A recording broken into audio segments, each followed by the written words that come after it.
Adán y Eva, cuando a Eva la había engañado la serpiente y al final hizo que comiera la manzana del árbol prohibido, fue con Adán y le dijo, come de la manzana, y le dio a probar. A ellos les había dicho Dios que no comieran de ese árbol. Podían comer de cualquier árbol del paraíso, cualquier fruto que quisieran, pero no podían comer del árbol de la ciencia del bien y del mal. Y la serpiente los engañó. Entre otras cosas, el gran pecado de Adán y Eva fue la soberbia, porque les dijo que se iban a sentir como dioses. Y bueno, pues al final se apareció Dios, los estuvo buscando, le estuvo diciendo, Adán, ¿dónde estás? Y le dijo al final, aquí estoy, Señor. ¿Y qué haces? ¿Por qué tienes vergüenza? ¿Por qué estás ahí escondido? Ah, pues es que comimos. Bueno, al final el diálogo lo estoy ahí parafraseando, pero sucede que al final fueron expulsados del paraíso. A la hora de ser expulsados del paraíso, se les quitaron los dones especiales que tenían al estar en el paraíso. Se les llamaba dones preternaturales. Estos dones preternaturales eran la inmortalidad. Ahora el hombre iba a morir. También se le quitó el don de la ubicuidad, de que podían estar en cualquier lado. Y se le quitó el don de la ciencia. Buenas noches, bienvenidos. Esto es Triálogos, la sana costumbre semanal. Y bueno, pues estamos aquí precisamente con dos expertos, nuestros grandes amigos, Armando Cuellar, gran politólogo y gran estudioso de varios temas. Vamos a estar platicando el día de hoy acerca de la ciencia. Muchas gracias, Armando. Buenas noches, ¿cómo estás? Hola Héctor, gracias, muy bien, buenas noches. Hola David, muy buenas noches. Pues como siempre, gustosos de poder compartir con ustedes, mis queridos parroquianos, ahora hablando un poco acerca de qué es esto de la ciencia, una palabra que es muy común escuchar ya desde temprana edad, ¿no? Entonces, con gusto, pues departiremos algunas reflexiones en torno a esto. Claro que sí, muchas gracias, Armando. Y también estamos aquí con nuestro gran colega, amigo, casi hermano, el químico David Vázquez, que tiene estudios de posgrado en diferentes temas y, por supuesto, en temas tanto de filosofía, de pedagogía. Yo creo que es un experto aquí de ciencia. Muchísimas gracias por acompañarnos, David. Bienvenido, muchas gracias. Hola Héctor, buenas noches, gracias por la invitación, gracias por el recibimiento. Armando, un gusto saludarte, buenas noches a todos los que nos escuchen, buenas noches, y si no había tenido oportunidad de desearles un feliz año nuevo, todavía es tiempo. Feliz Todavía año es nuevo. tiempo, claro que sí, todavía es tiempo. Eso lo dice la ciencia. Eh, en términos prácticos, sí. En términos de que solo llevamos alrededor del 0.03% del año, 0.3% del año, entonces sí, todavía estamos dentro de lo válido. Exactamente. Oye, pues nada, pues yo quiero compartirles que estamos hablando el día de hoy acerca de la ciencia. Y bueno, se me ocurrió hablar acerca de esta escena del Génesis, en donde efectivamente parte del tema viene a llamarme la atención, el árbol de la ciencia, de la ciencia del bien y del mal. Y también que se le quitó a los hombres, por haber cometido el pecado original, la ciencia. Y bueno, pues al final también es una palabra que se incorpora a nuestro lenguaje de manera nueva. No es un tema que se utilizó todo el tiempo, al final es ya durante los últimos 200 años que se incorpora nuevamente la palabra ciencia, tal vez un poco más, aquí me va a corregir David.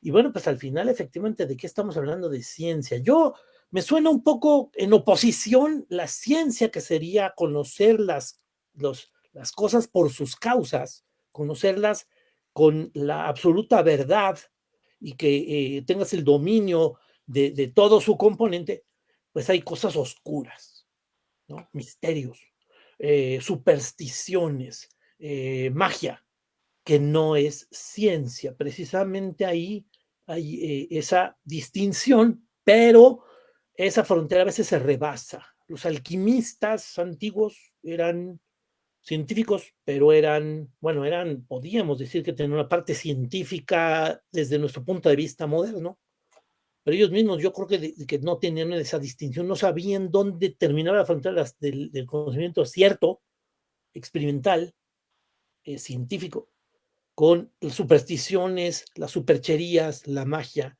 las creencias extrañas. Y bueno, pues al final, efectivamente, les llamo extrañas, a lo mejor alguien también me tiene que corregir con mi lenguaje, ¿no? Porque estás siendo peyorativo con aquello que no es ciencia. Entonces, bueno, pues al final es un poco abrir esa discusión. Armando, ¿por dónde darías contexto al tema de la ciencia? Rigor, origen, utilidad. Claro.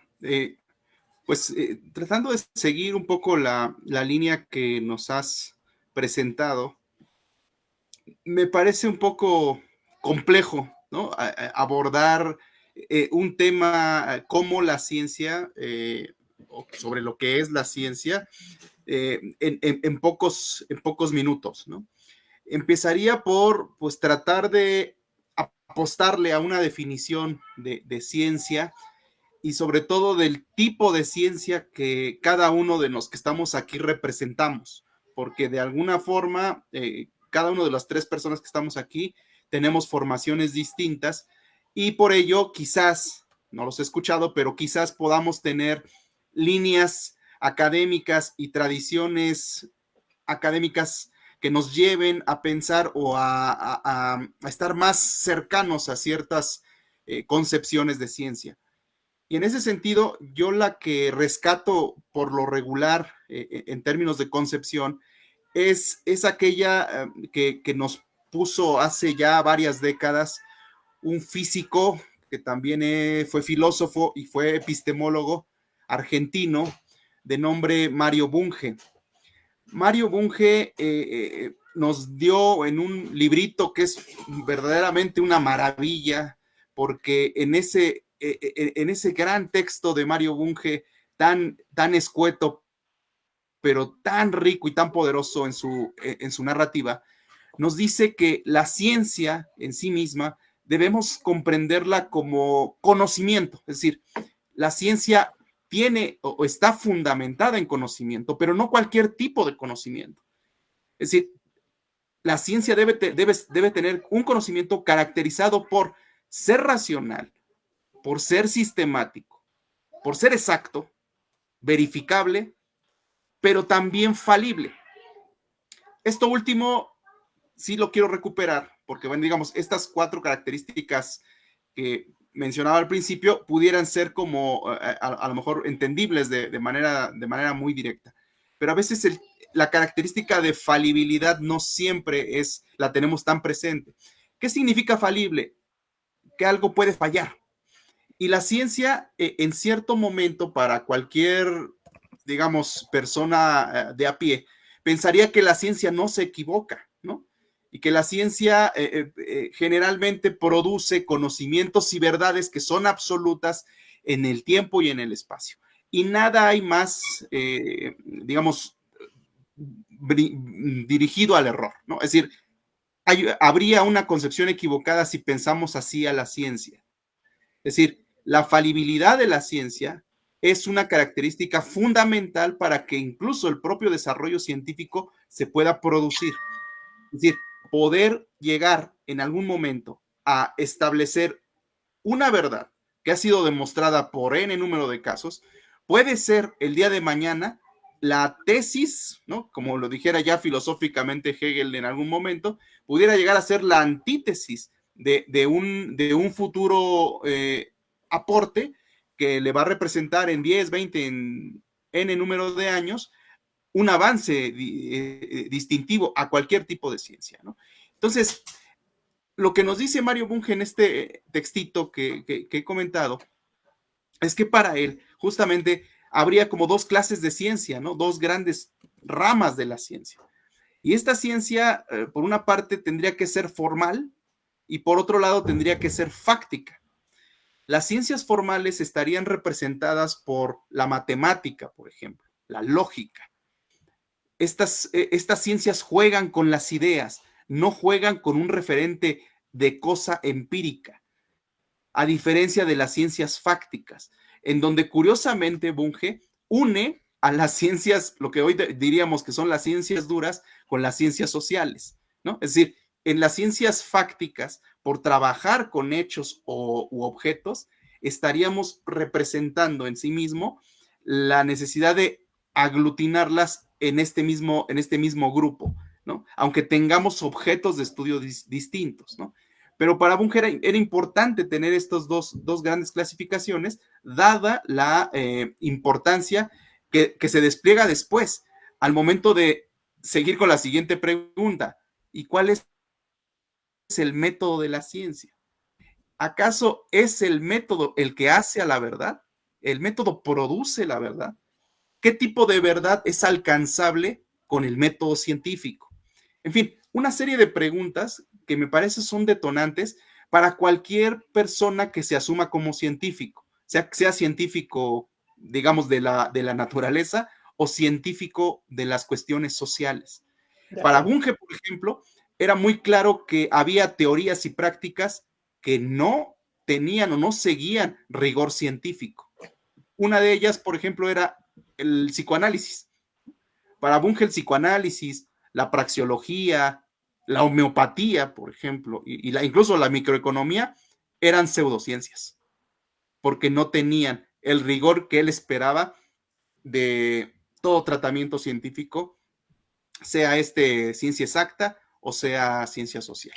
Entonces, ahí dejaría este planteamiento. Sí, sí, muchas gracias, Armando. Yo quiero repetir unas cosas que tú comentaste. El conocimiento, cierto, y que Mario Bunge dice es racional, sistemático, verificable. Ese es un dato interesante, verificable y que además es falible. Esto me llevó a las ideas de Karl Popper, a ver si ahorita lo comentamos. Y bueno, pues efectivamente también hablas de la división de las ciencias, donde hablaste de ciencias exactas o de ciencias naturales y de ciencias sociales. Y bueno, ya esa es una palabra medio rara con la cual yo tengo algún cierto tipo de pleito. Y bueno, pues ahorita lo vamos a platicar. David, ¿por dónde continuarías, mi queridísimo Vato, acerca de la Yo ciencia? empezaría con 2 o 3 ideas. Empezaría por tratar de armar una definición, ¿no? Yo me baso mucho en mis cursos en una definición muy aristotélica, ¿no? Es decir, la ciencia es un conjunto de conocimientos organizados, obtenidos de forma sistemática, en eso coincido con lo que dijo Armando, cuyo objetivo es conocer la verdad por sus causas.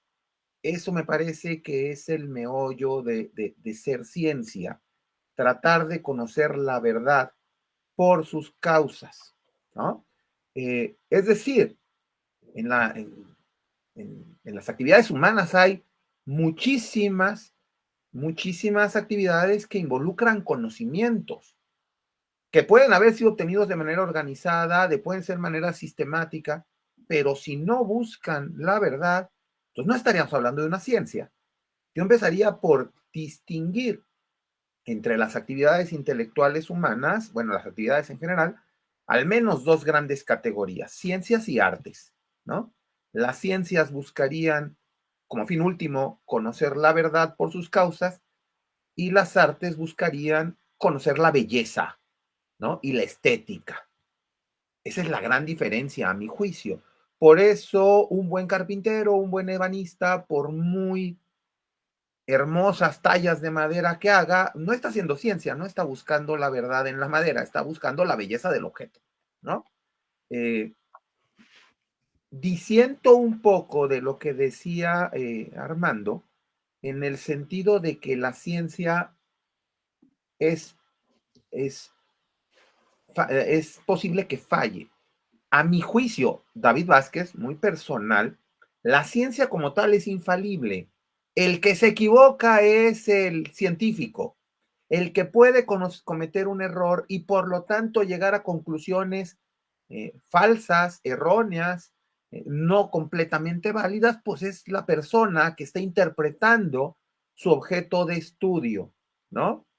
Eh, es decir, mientras la ciencia, mientras se haga lo que se debe hacer bien hecho para hacer ciencia, en principio obtendremos los resultados que se esperan, es decir, adquirir conocimientos acerca de la verdad, ¿no?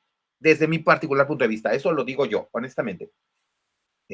Coincido en que, leyendo a varios autores, las ciencias se pueden distinguir en varias categorías. Las ciencias formales, que ya habló Armando, que son las ciencias que no tienen un objeto tangible de estudio, y ahí entran las ciencias matemáticas, la lógica, ¿no? Que se basan en el razonamiento puro, ¿no? Es decir, en la naturaleza no ves un árbol con el número 2, ¿no? O sea, no es algo que vas a tocar un número 2, pero es algo que es un concepto abstracto, que se puede materializar, que se puede aplicar a algo material, pero en sí el concepto 2 no tiene naturaleza física, ¿no? Y las otras serían las ciencias naturales, que mucha gente se llama ciencias duras, que tienen como características estudiar la naturaleza y ser experimentales 100%. Y luego las otras serían las ciencias sociales. Armando las agrupó estas dos en un mismo, las ciencias fácticas. Creo que lo que distingue a las ciencias naturales de las ciencias sociales es el objeto de estudio, evidentemente. Las ciencias naturales estudian lo que existe en la naturaleza, ¿no? Estamos hablando de cosas como la geografía, la biología, ¿no? Mi área de estudio, que es la química, ¿no? Las ciencias sociales, pues son lo que mucha gente conoce como humanidades, ¿no? Es decir, la sociología, la historia misma, aunque mucha gente dice que la historia no es una ciencia, yo creo que sí, o la política, ¿no? Cosas de ese estilo, que estudian el comportamiento humano, que estudian el desarrollo histórico, social, económico, político de la humanidad a lo largo de los siglos, ¿no? Eso me parece. ¿Y cuál es la gran diferencia? Es el tipo de manera de acceder al conocimiento, la forma de acceder al conocimiento. En particular las ciencias naturales, que es la ciencia de las que yo me dedico más, utilizamos el método científico experimental, ¿no? Que tiene sus orígenes en el siglo XIII, con los trabajos de Roger Bacon, un monje franciscano que le gustaba estudiar, y él llegó a la conclusión de que la mejor manera, a su juicio, de obtener conocimientos válidos era a través de la experiencia, la actividad empírica, el trabajo manual. Es decir, esa es la base del método científico experimental, ¿no? El tratar de reproducir los hechos naturales en condiciones controladas para entenderlos mejor. Yo siempre les digo a mis alumnos, por ejemplo, la historia no es una ciencia experimental porque nadie va a repetir 500 veces la batalla de Waterloo a ver si es cierto que ganaron los ingleses, ¿no? O sea, hay otra manera, la historia tiene otra forma de adquirir conocimientos y llegar a la verdad o tratar de acercarse a la verdad, ¿no? Entonces, a mi juicio, esa es la idea. Lo fundamental, tú mencionaste, Héctor, como un preámbulo, por ejemplo, a la alquimia. Yo sí considero, y muchos científicos naturales consideran, que lo que hoy conocemos como alquimia, que es el resultado de la unión de los conocimientos adquiridos por diferentes civilizaciones occidentales, bueno, más bien de Oriente Medio, Oriente Cercano y Oriente Lejano, porque incluso conocimientos chinos y también están involucrados, es lo que nosotros llamamos protociencia, ¿no? Sí. Es decir, donde se buscan cosas de la verdad de manera más o menos experimental, pero evidentemente sin el rigor actual, ¿no? Las ciencias formales, las ciencias naturales, las ciencias naturales, las formales no, las ciencias naturales como tales se consideran más o menos desde el siglo XVI, justamente sí, terminando el Renacimiento, ¿no? Ahí, David, una pregunta, y te interrumpo, pero es un poco también ahí del mismo tema. Fíjate, cuando yo he tenido algún tipo de acercamiento al conocimiento de qué eran los alquimistas, hay mucha carga de gente que dice, buscaban la piedra filosofal, que era precisamente un elemento para poder obtener conocimiento, ¿no? Todo el conocimiento, el que tenga la piedra filosofal, va a ser el personaje que tenga todo el conocimiento de todo y pueda saber todo. Un tipo, eh, ¿cómo te diré? Panacea de todo. Como una idea medio platónica, Ajá. a lo mejor me estoy ahí yendo lejos. Y el segundo tema era el elixir de la vida, Bueno, una sustancia para no morir. Entonces, bueno, pues era obtener el conocimiento y la vida eterna, cosa que es lo que habíamos perdido cuando perdimos el paraíso según el Génesis, ¿no? en realidad, lo que dices es, digamos que lo que ha popularizado la idea general. Durante la Edad Media, entre el año alrededor del año 300 después de Cristo hasta el 1300 más o menos, en efecto, los alquimistas surgen en Europa como herederos de todos los conocimientos protocientíficos que mencionaba hace un momento. Ahí hay algunos puntos que hay que aclarar. Voy a hacer un pequeño chascarrillo. ¿Para qué andaban buscando la piedra filosofal si la traía Harry Potter en la bolsa? ¿No? En realidad, el objetivo de la piedra filosofal es una sustancia, no necesariamente un elemento.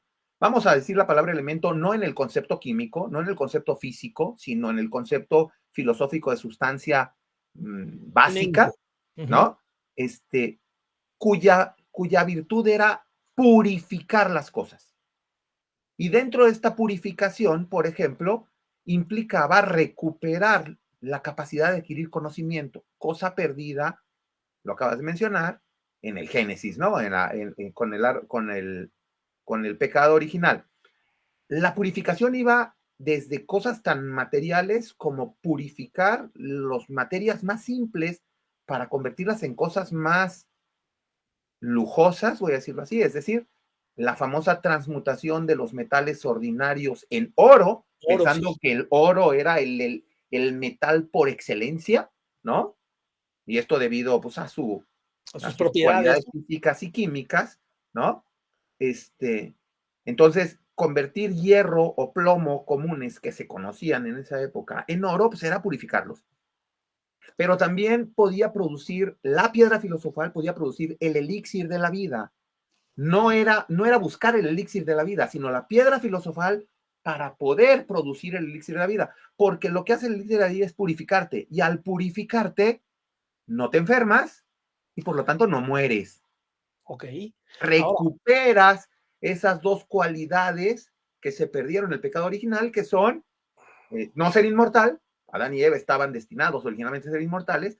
Y número dos, a no enfermarse, a no tener sufrimientos. Entonces, el elixir de la vida, en realidad lo que era tratar de purificar a las personas y regresarlas a su estado original, pre-pecado original, ¿no? En el Génesis.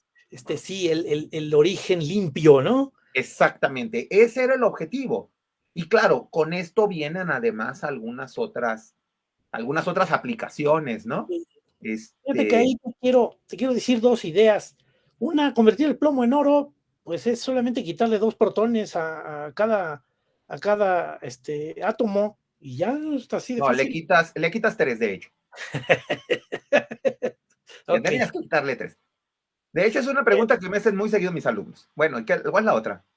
La segunda es contradecirte.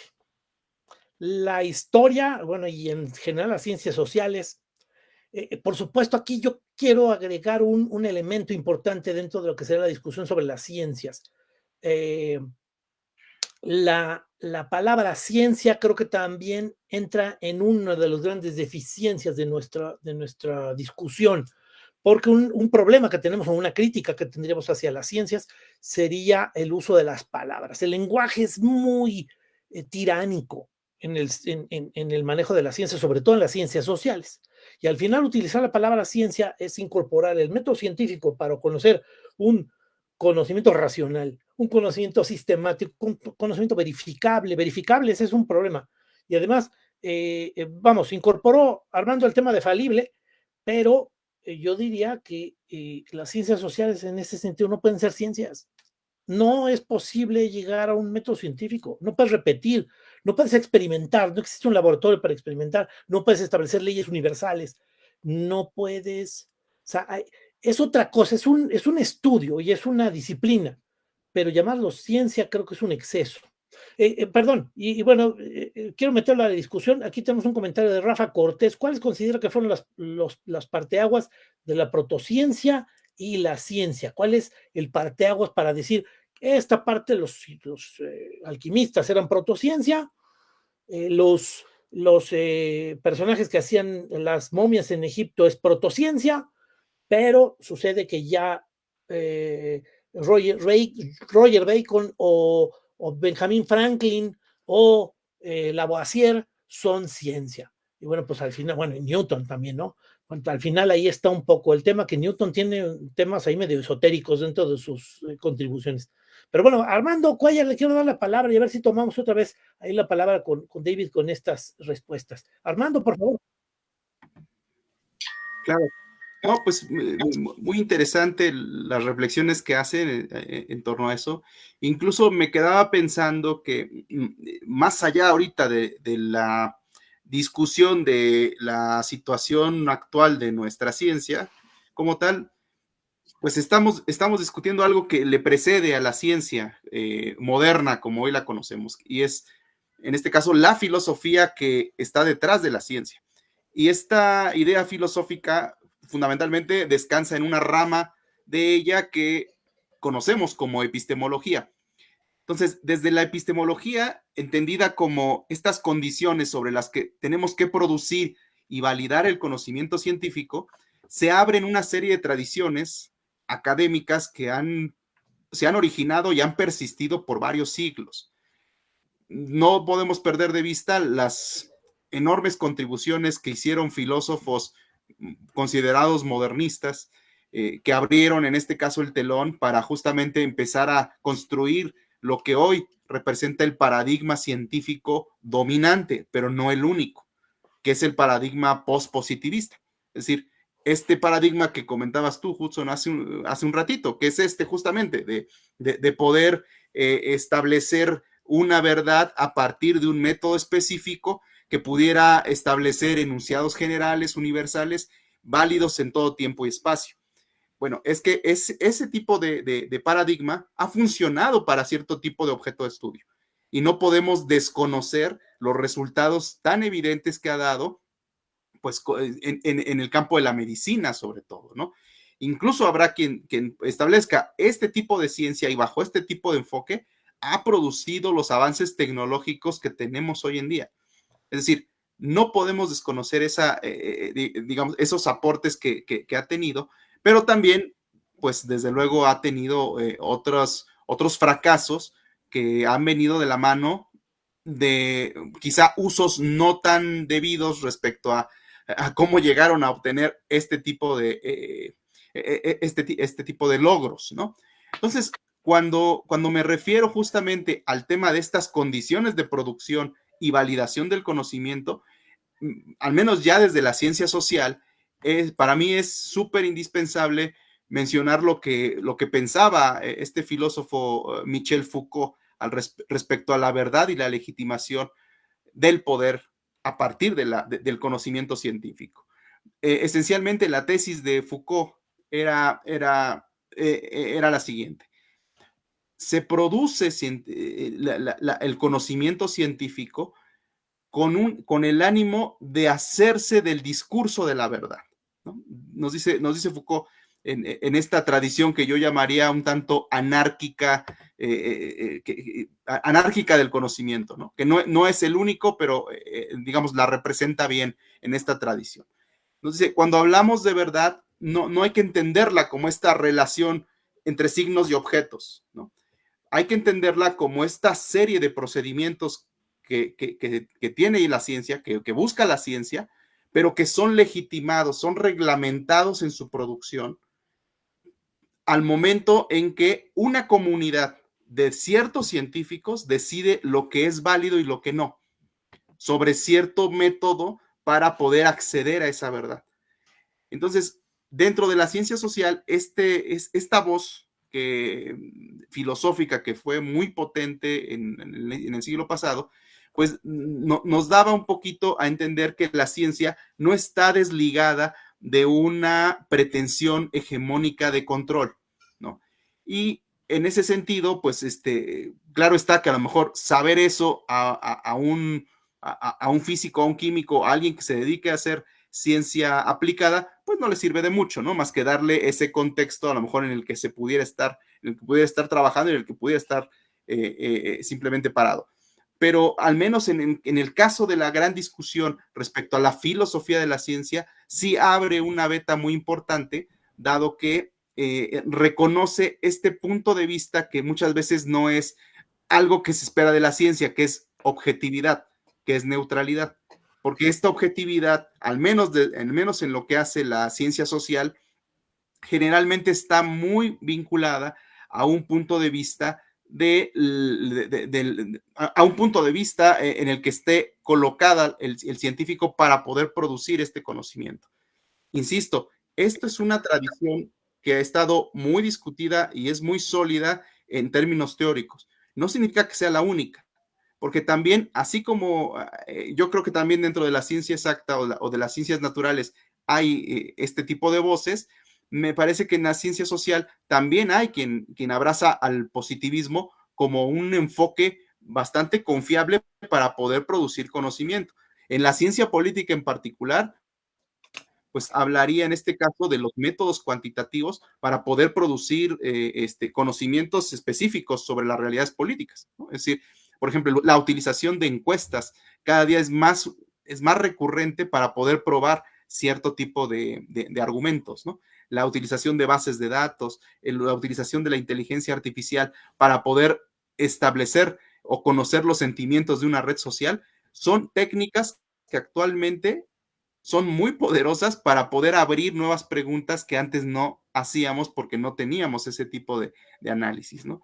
Entonces, sí me parece importante justamente plantear la discusión en esos términos, en términos de paradigma y ser, pues ahora sí que respetuosos, porque son discusiones que dan para largo, ¿no? Sí, yo tenía un maestro que muy valioso sus aportaciones y decía dentro de la crítica a las ciencias sociales, él lo decía como una crítica a las ciencias sociales. Hay que llamar las ciencias sociales porque pues así está categorizado, ya así las llamamos hace décadas, pero sucede que es una herencia del positivismo. Positivismo de repente quiso encasillar cosas, ponerlas en casilleros, clasificarlas y decir, pues esto es aquí, esto es acá, ¿no? La biología va aquí, la química va acá, la física va aquí, cosa que al final termina siendo un problema para los mismos científicos naturales, que de repente encuentran encimados temas. Oye, aquí hay un tema físico que está encimado con la química, el comportamiento de los electrones. No sé si sea físico o sea químico, al final termina estudiándose en la química, pero el principio de incertidumbre o la negatividad del electrón, pues al final terminan siendo explicación, una base de la química, pero no deja de estar ahí presente la física, y al final de repente dice, oye, ¿y dónde está el límite? Ese encasillamiento fue una forma de abordarlo y es interesante, pero ahora pasa el ejercicio después el siguiente, oye, ¿y ahora cómo destruyo ese conocimiento para generar un conocimiento nuevo? ¿No? Porque sucede que ahora ya es un problema. Ya lo aprendí así y ahora debo de sacarlo, porque no es la forma que lo resolvió el tema. Y me atreví a decir ese ejemplo, aquí me va a corregir David, pero en las ciencias sociales, en la historia, termina siendo un problema. Y doy la frase de mi maestro que decía, el científico social se encuentra imbuido en sus prejuicios, preconcepciones, entorno y sórdidos intereses. Si quieres hablar de Robespierre en la Revolución Francesa, tienes una serie de intereses, una serie de preconcepciones, una serie de prejuicios, una serie de condiciones de entorno que te van a poner en una expresión, en una forma de abordar el tema que no va a ser igual que otra persona. Un revolucionario del siglo XVIII que hable acerca de Robespierre cuando está en pleno terror, pues va a decir algo diferente. Además depende de qué lado, de cómo le vaya en la feria, ¿no? Si eres uno de los que está formados en la guillotina a punto de subir en la escalinata al cadalso, o eres uno de los que está ahí enarbolando el gorro frigio de la libertad, esperando a ver a qué hora caen los tiranos. Entonces, al final termina siendo un problema abordar el tema sin partir de que nunca ningún solo historiador puede ser objetivo. Siempre va a estar imbuido en sus prejuicios, preconcepciones, entorno y sus intereses. Y además, es irrepetible. No hay un laboratorio para experimentar. Y además no hay leyes universales. Y además hay otro problema, está lleno de falacias. Es muy fácil caer en la falacia, una falacia de lógica. Tú hablaste de lógica hace rato, David. Hablabas de lógica y es muy fácil caer en la falacia post hoc ergo propter hoc. Pasó algo y después, como pasa otra cosa posterior, al final le achacamos a la segunda causas en la primera y decir, pues es que el origen aquí está. Por eso entonces deberíamos de ponerle un monumento a Hitler en pleno Jerusalén. Diciendo, oye, pues gracias al holocausto y gracias a la persecución de los judíos, finalmente se fundó el Estado de Israel y hay que poner un monumento a Hitler. Pues es efectivamente caer en la falacia post hoc ergo propter hoc. No es que la primera haya causado la segunda, ¿no? Y esa interpretación se vuelve discursiva y se vuelve un problema. Hay que tener mucho cuidado con el tipo de forma de abordar el tema. Y bueno, pues es un poco las ideas que yo quería comentar ahorita que han estado platicando del tema. Yo no sé si aquí a Rafa Cortés le contestamos cuál considera que fueron el parteaguas de la protociencia y la ciencia. David Vázquez. Gracias. Señor Cortés, gracias por la pregunta. Una pregunta bastante interesante que la verdad pocas veces me había puesto a reflexionar en ella, porque no puedo hablar de un solo o de dos o tres parteaguas. La realidad es que el desarrollo para pasar de protociencia a ciencia requirió varios siglos y muchos cambios graduales en la manera de pensar y de actuar de las personas que se dedicaban a estas actividades. Para empezar, yo el primer gran punto que pondría es justamente, y pensando que la palabra protociencia la saqué para las ciencias naturales, el primer punto importante creo que es, ya lo mencioné, es la contribución de Roger Bacon, con su paradigma de que el conocimiento se adquiere a través de la experiencia, ¿no? Que es la base del método científico experimental, que es la manera de adquirir conocimientos de las ciencias naturales. El segundo va a sonar muy raro, pero el segundo creo que es la invención de la imprenta de tipos móviles por Gutenberg. ¿Por qué razón? Porque eso permitió difundir los conocimientos y que, valga la expresión, cada persona que se dedicaba a la ciencia no tuviera que volver a empezar desde cero para adquirir conocimientos, sino que pudiera arrancar de los conocimientos que publicaban otras personas, ¿no? Es decir, no todos tenemos que volver a descubrir el hilo negro o el agua tibia, ¿no?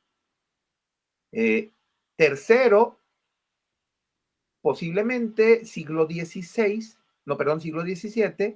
cuando los primeros filósofos de la naturaleza, Newton se hacía llamar a sí mismo filósofo de la naturaleza, del libro 1, de hecho, yo creo que su libro más conocido, aunque no necesariamente el único, es Principia Matemática de la Filosofía Naturalis, ¿no? Es decir, principios matemáticos de la filosofía de la naturaleza. Él se autodenominaba filósofo de naturaleza, que de ahí derivó la física como ciencia, en el cual la idea es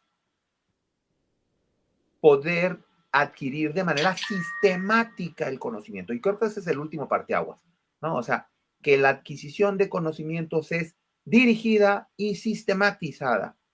Es decir, se busca el conocimiento con un objetivo claro. En la protociencia, yo estoy convencidísimo que los protocientíficos egipcios sabían mucho de la naturaleza y eso los llevó a hacer cosas muy importantes en cuestiones médicas, en cuestiones de medicamentos, no es lo mismo, en el embalsamiento, que es así como que lo que más conoce la gente de lo que hacían los egipcios, pero eso fue adquirido de manera, valga la expresión, accidental, poco a poco, sin preguntarse el porqué del fenómeno, simplemente aplicarlo, ¿no? Y los científicos modernos, cuando se enfrentan a un fenómeno, lo que buscan es el porqué de ese fenómeno para entenderlo y poder hacer extrapolaciones y suposiciones a nuevos conocimientos. Creo que esas son como que las cosas que hacen la diferencia entre los hechos o los momentos históricos que hacen la diferencia entre ser protociencia y ciencia, ¿no? En particular en las ciencias naturales, esto último, ¿no? Es decir, que el conocimiento se busca de manera sistemática, ¿no? O sea, con un objetivo claro, preciso, ¿no?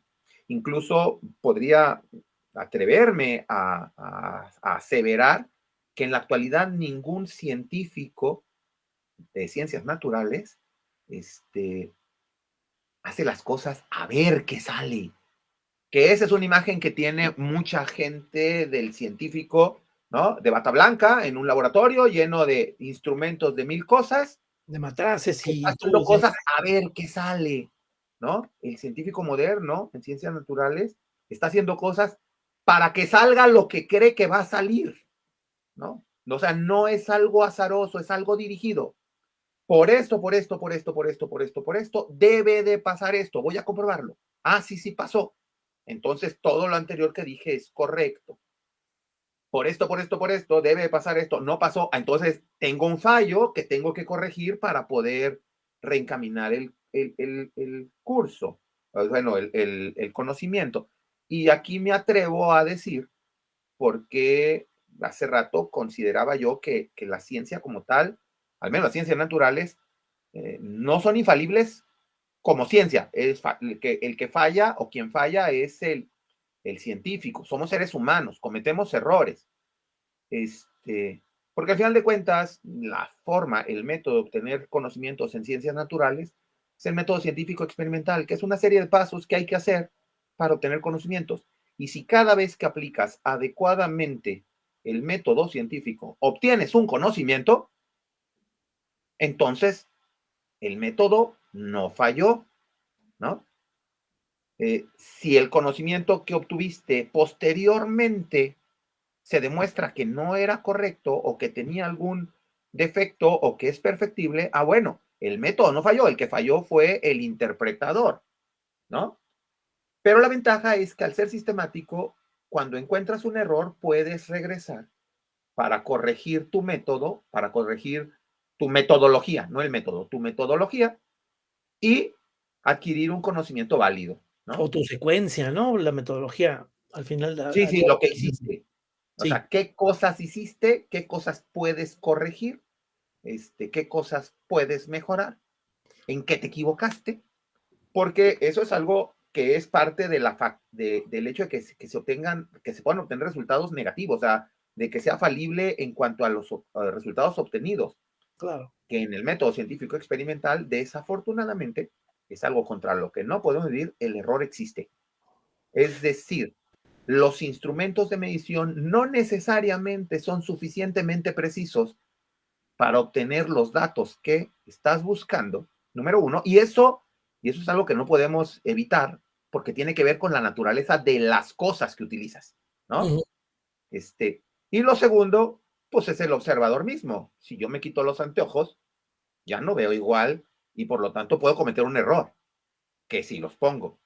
Oye, Incluso con anteojos, con más luz o menos luz, podría haber algo distinto, ¿no? Entonces, ¿sí me explico? O sea, hay un par de cosas por ahí con las que tenemos que luchar para tratar de minimizar sus efectos y poder obtener un conocimiento más cercano a la verdad. sí. Aquí, Armando, yo acudiría a lo que tú comentaste al principio con Mario Bunge. Nombraste que la ciencia, el conocimiento debe ser racional, sistemático, verificable y falible. Y bueno, pues volvimos al tema. ¿Por qué hiciste referencia a la falibilidad? Sí, es muy interesante lo que plantea David, o sea, en cuanto a que trata de llevar el adjetivo de falibilidad al sujeto que en este caso emprende el procedimiento científico. Que digamos, estoy de acuerdo con eso. Sin embargo, digamos, a Mario Bunge y no solo él, también otro tipo de pensadores sí le han establecido el adjetivo a la ciencia per se, debido a que para algunos, si así no fuera, la ciencia sería un dogma. ¿En qué sentido? La ciencia nunca fallaría y por tanto todo lo que produzca la ciencia es una verdad irrefutable.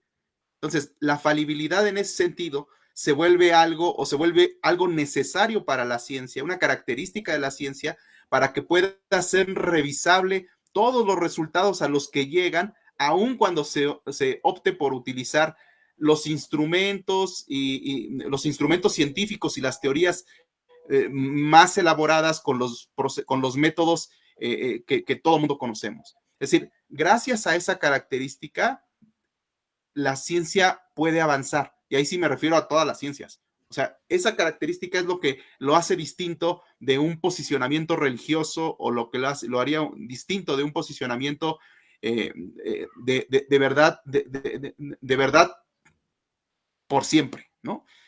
Y hay ejemplos de eso, incluso hay unos que son ejemplos más perversos en cuanto al uso de la ciencia para poder justificar cierto tipo de acciones. Recuerdo uno en particular.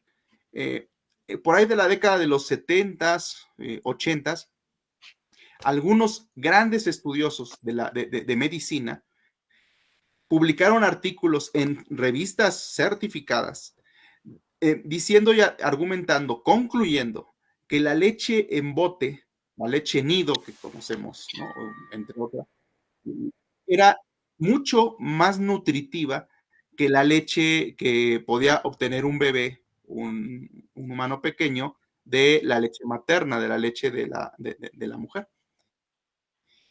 Se supo décadas después que esos estudios habían sido financiados por empresas transnacionales para poder hacer y aumentar las ventas, sobre todo en países de economías emergentes.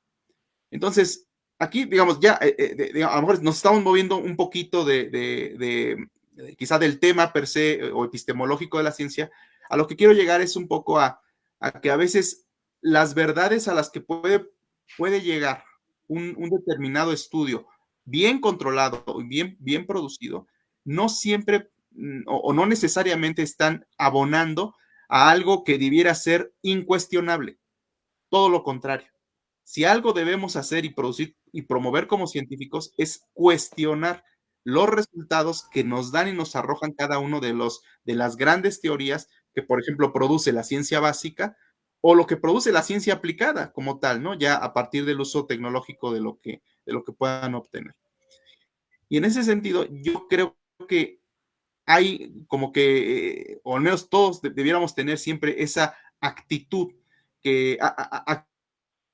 actitud dubitativa, ¿no? Que propuso en algún momento hace varios siglos, pues Descartes, ¿no? El racionalista, o el primer gran racionalista filosófico que como que le abrió la puerta a todo esto.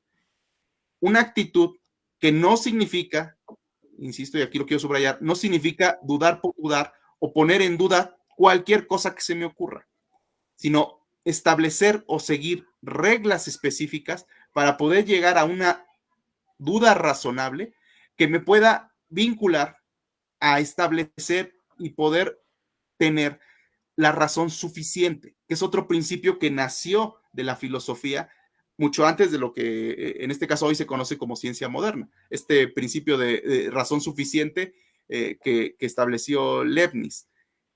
Entonces, antes de que la ciencia como tal, como hoy la conocemos, floreciera, había ya estas grandes inquietudes intelectuales y digamos de las grandes tradiciones que ahorita lo pudimos más o menos mencionar. A mí me parece muy importante esa y es la que a mí en lo personal, desde mi trinchera y desde mi ámbito, siempre me ha marcado, ¿no? Es decir, tratar de cuestionar este tipo de resultados creo que nos ayuda también a mejorar y hacer avanzar la propia ciencia.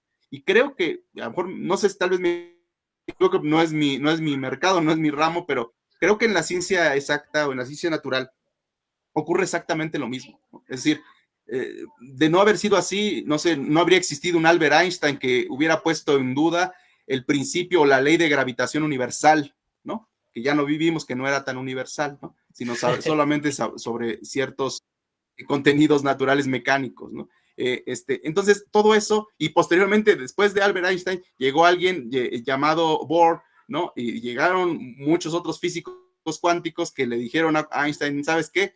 Tú también no estás en todo lo correcto, ¿no? Te quedaste corto, ¿no? Entonces, eso es yo creo que lo valioso y lo rico de todo esto, ¿no?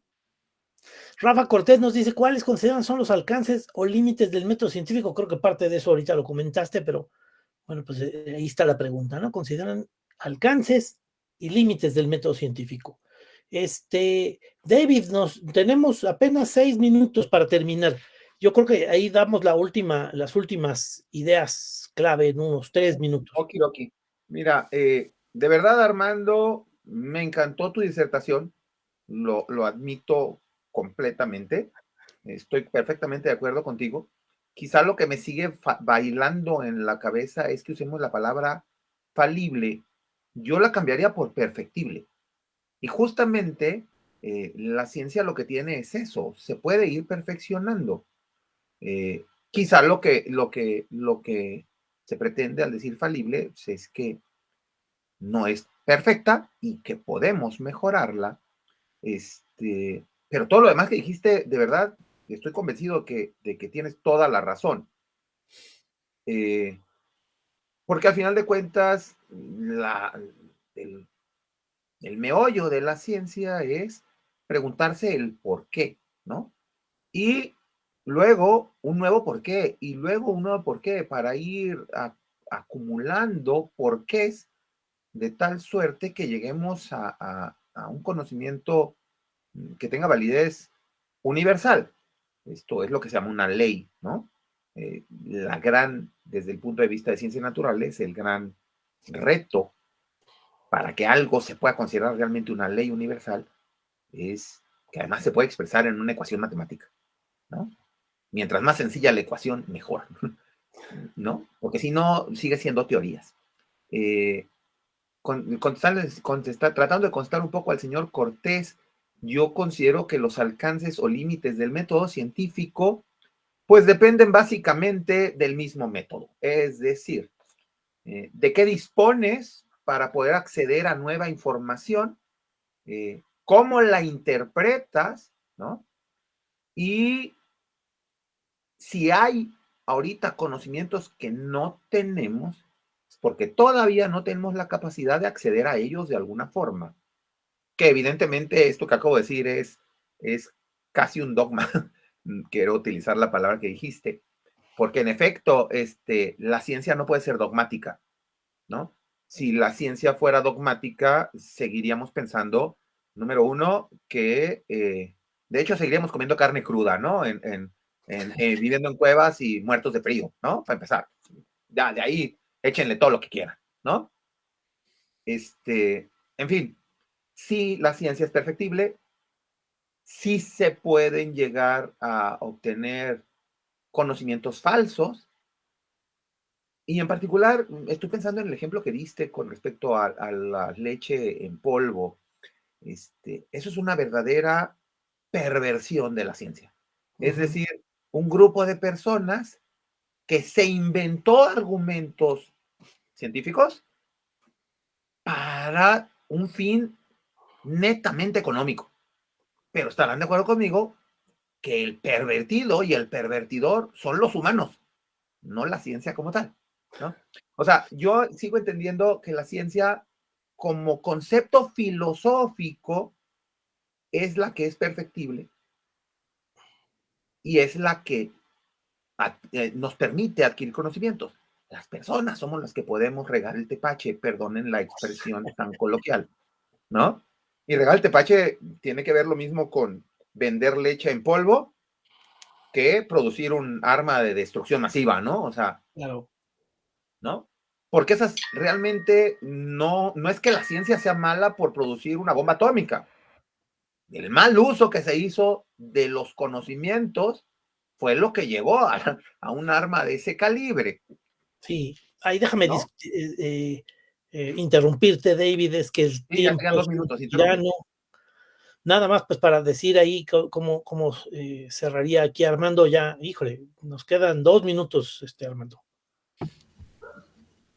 Sí, pues tratando de contestar un poco la pregunta de Rafa, pues bueno, alcances y límites del método científico, tendríamos que preguntarnos ¿para qué nos sirve el método científico? Para poder establecer y responder esa pregunta. Bueno, el método científico nos lleva a una verdad demostrable, pero no a todo tipo de verdad.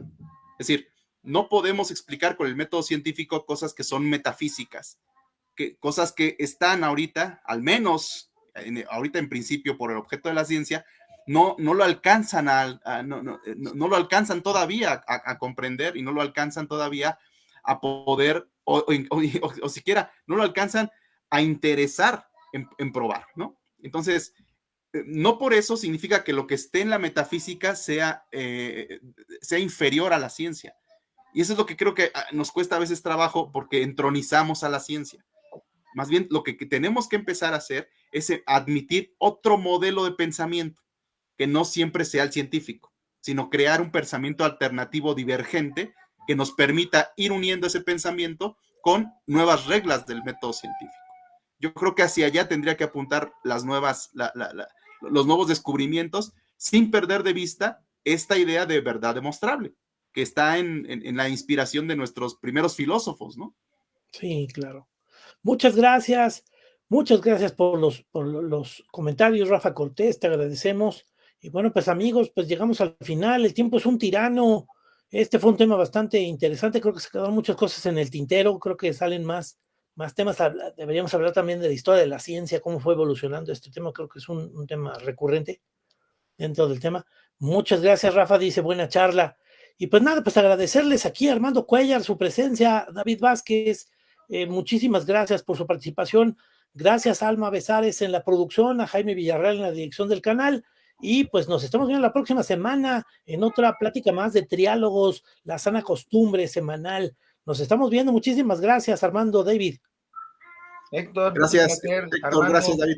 Un gran gusto saludarte. Igual. Gracias. Un placer Vemos. verlos. Nos vemos. Hasta luego. Nos vemos, cuídense.